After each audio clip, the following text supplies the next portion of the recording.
Hey everybody, welcome to Tech Tip Friday. I'm Kurt Staley, that plastics guy. Yep, we've got a slightly different look video-wise for Tech Tip Friday, and we're going to keep improving it over the coming weeks. I'm learning some new videography skills. I have some new gear that we're breaking in, so I think you're going to find that this is an evolution, but we're going to get there and we're going to have some good content for you, really well recorded. At least that's what I'm hoping for.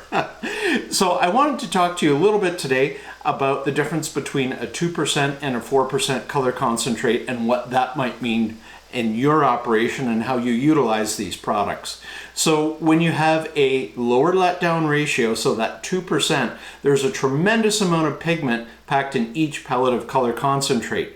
And that might work very well if you have not much in the way of pigmentation, dry pigments to actually blend in. Some colors take very little pigments.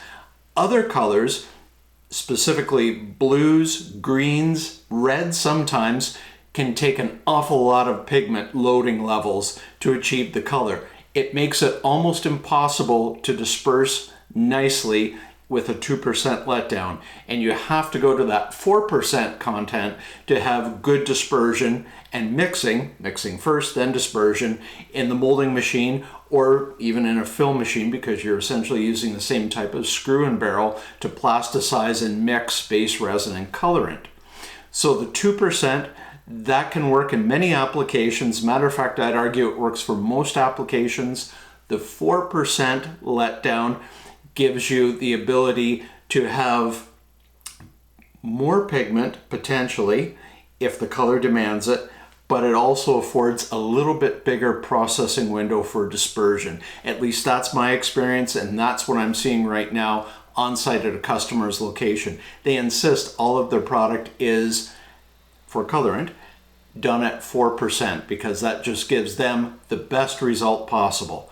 And based on some of the issues that we've seen this week, which I talk about in my long-term or longer format podcast, I think this kind of bears out to be the case from what I see.